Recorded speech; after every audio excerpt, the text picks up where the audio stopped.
नमस्कार। कर्नाटक कांग्रेस की सिद्धारमैया सरकार की राजनीति में आज एक ऐसा बड़ा धमाका हुआ है जिसने कांग्रेस पार्टी के पैरों तले से जमीन खिसका दी। वैसे तो डिप्टी सीएम डीके शिवकुमार और सीएम सिद्धारमैया के बीच में आपसी मनमुटाव अक्सर देखा गया है, लेकिन सिद्धारमैया को कर्नाटक की सीएम गद्दी सौंपते ही डीके ने बीजेपी नेताओं से मुलाकात करने का एक बड़ा कदम उठा लिया और उप मुख्यमंत्री बनने के बाद डीके की बीजेपी नेताओं से हुई मुलाकात को लेकर बड़ा खुलासा हुआ है, जिसको सुनने के बाद कांग्रेस आलाकमान के होश उड़ गए हैं।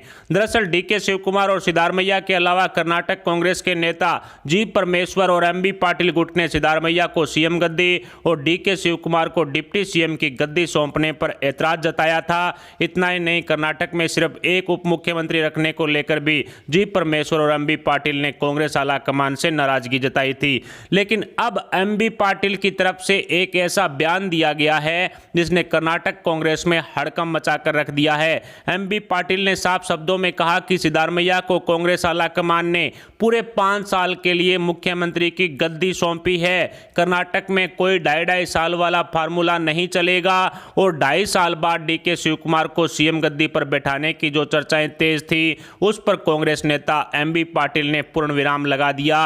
लेकिन डीके गुट के नेताओं में एमबी पाटिल का बयान सुनने के बाद खलबली मच गई, जिसके बाद डीके शिवकुमार ने कर्नाटक कांग्रेस को बड़ा झटका देते हुए तुरंत प्रभाव से डीके ने कर्नाटक के पूर्व मुख्यमंत्री और बीजेपी नेता बसवराज बोम्मई से मुलाकात करके एक बड़ा खेला कर्नाटक कांग्रेस की राजनीति में कर दिया है।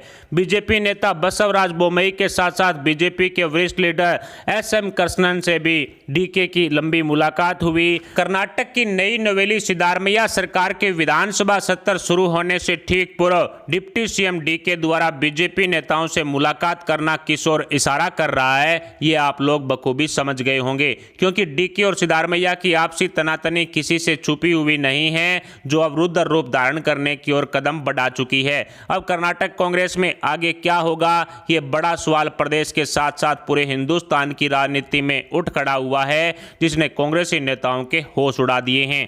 एक तरफ सिद्धारमैया को सीएम गद्दी सौंपने से डीके शिवकुमार गुट के साथ साथ कांग्रेस के अन्य नेता भी नाराज चल रहे हैं। जी परमेश्वर, एमबी पाटिल सहित कर्नाटक कांग्रेस के कई वरिष्ठ नेता कांग्रेस आलाकमान के इस फैसले पर अपनी नाराजगी जता चुके हैं। कर्नाटक की सिद्धारमैया सरकार में एक ही डिप्टी सीएम पद रखने का विरोध भी जी परमेश्वर और एमबी पाटिल जैसे नेता कर चुके हैं। दूसरा, सीएम सिद्धारमैया के मंत्रिमंडल में शामिल होने की कर्नाटक कांग्रेस के विधायकों में होड़ मची हुई है, जिसको लेकर भी कई तरह की नाराजगियां कर्नाटक कांग्रेस के नए नवेले विधायकों में देखी गई है। तीसरा, मलाईदार मंत्रालयों के बंटवारे को लेकर भी काफी ज्यादा बवाल कर्नाटक कांग्रेस में देखा गया है। चौथा, कांग्रेस और राहुल गांधी की 5 गारंटियों को प्रदेश में लागू करने के फैसले से मुख्यमंत्री सिद्धारमैया पलटी मारकर अपने हाथ खड़े कर चुके हैं। पांचवां, 2.5 साल वाले फार्मूले के आधार पर मुख्यमंत्री का पद डीके शिवकुमार के साथ शेयर करने से नाराज सिद्धारमैया गुट ने दबे पांव डीके के खिलाफ मैदान में उतरना शुरू कर दिया है। ऐसे ही अनेकों कारण हैं जो कर्नाटक की सिद्धारमैया सरकार के लिए मुसीबत बने हुए हैं और अब डीके ने बीजेपी नेताओं से नजदीकियां बढ़ाकर एक सख्त संदेश कांग्रेस आलाकमान को भेज दिया है, जिसमें इशारों में डीके ने बगावती रुख अपनाने की ओर कदम बढ़ाने वाला संदेश दिया है। पिछले 24 घंटे में कर्नाटक कांग्रेस के कई हाई वोल्टेज ड्रामे देखने को मिले हैं।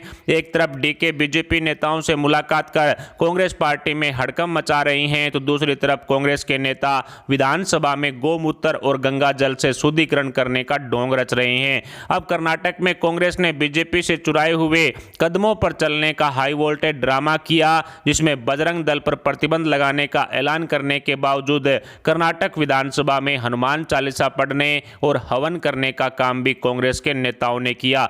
ऐसे में साफ नजर आ रहा है कि एक तरफ बजरंग दल पर बैन लगाने की आवाज कांग्रेस में उठ रही है, तो दूसरी तरफ बजरंगबली को खुश करने के लिए हनुमान चालीसा पढ़ने का काम कांग्रेसी नेताओं द्वारा किया जा रहा है। हालांकि देश की जनता जनार्दन भली भांति जानती है कि कौन बजरंगबली का सग्गा है और कौन बजरंगबली के नाम से चिढ़ता है। ऐसे में कांग्रेस नेताओं के इस कदम की कर्नाटक ही नहीं बल्कि पूरे हिंदुस्तान की राजनीति में चर्चा हो रही है। साथ ही डीके और सिद्धारमैया के बीच चल रहे मनमुटाव पर भी अनेकों चर्चाओं में कर्नाटक कांग्रेस में बगावत होने का अनुमान भी लगाया जा रहा है, जो मुख्यमंत्री सिद्धारमैया की सीएम गद्दी के लिए किसी भूकंप के झटके रुपए से कम नहीं होगी।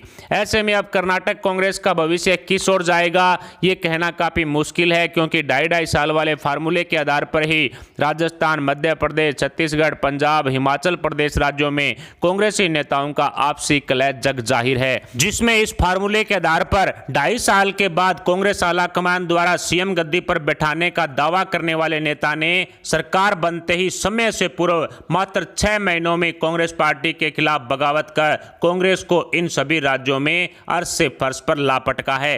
राजस्थान में अशोक गहलोत के खिलाफ सचिन पायलट सड़कों पर उतरे हुए हैं, जो किसी भी वक्त बीजेपी का दामन थाम सकते हैं या फिर अपनी खुद की नई पार्टी बना सकते हैं। मध्य प्रदेश में पूर्व मुख्यमंत्री कमलनाथ के खिलाफ ज्योतिरादित्य सिंधिया सड़कों पर उतरे और कई विधायकों के साथ बीजेपी में शामिल होकर कांग्रेस की कमलनाथ सरकार को गिरा दिया था।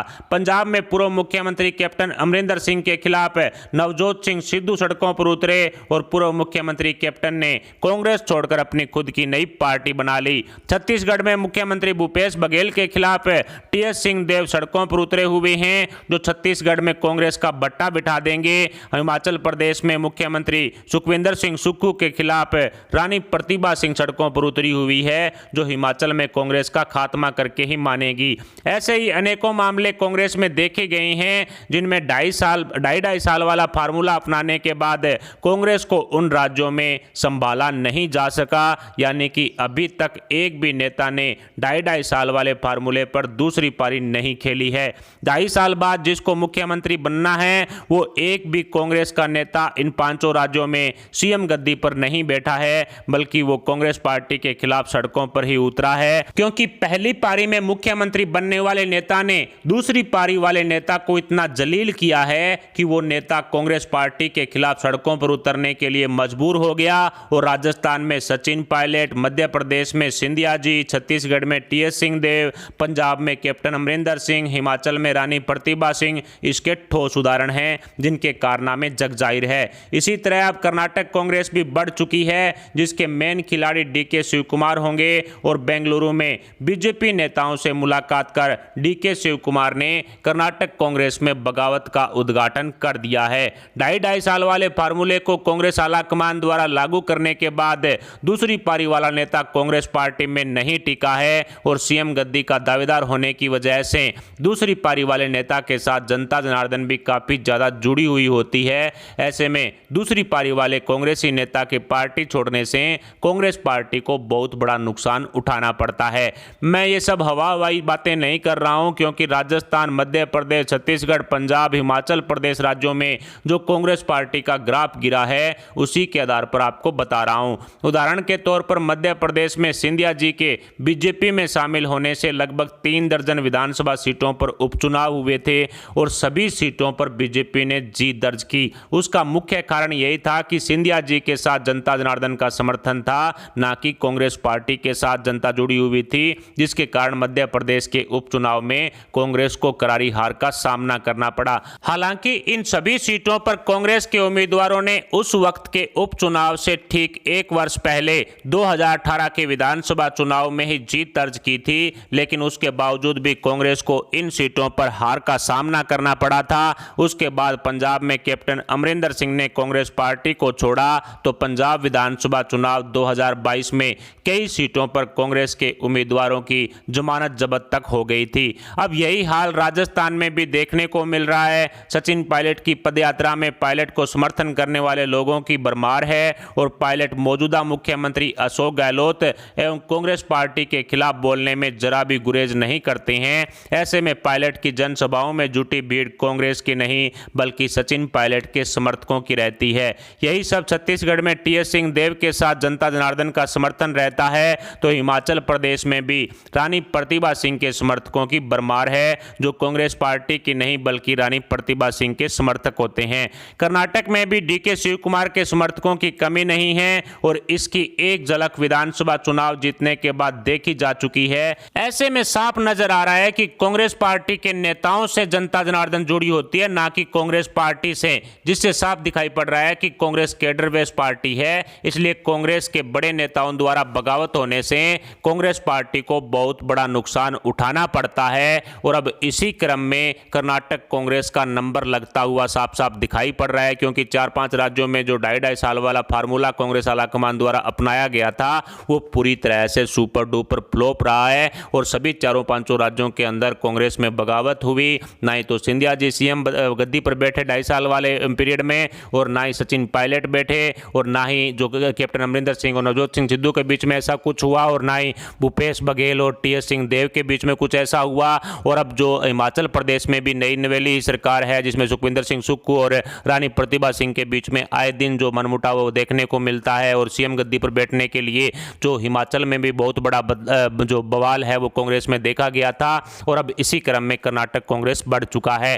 फिलहाल कर्नाटक कांग्रेस की स्थिति पर आप क्या कहना चाहेंगे? क्या डीके शिव कुमार बीजेपी नेताओं के साथ मिलकर कर्नाटक की राजनीति में कोई बड़ा खेला करने वाले हैं? क्या किसी तरह के ऑपरेशन लोटस को कर्नाटक में हरी झंडी मिल सकती है? इस पर आप अपने विचार हमें कमेंट बॉक्स में बताएं। साथ ही वीडियो को लाइक करके हमारे चैनल को सब्सक्राइब जरूर कर लें। अभी के लिए इतना ही, मिलते हैं अगली बड़ी अपडेट, अगली न्यूज, अगली खबर के साथ। तब तक के लिए जय हिंद, जय भारत।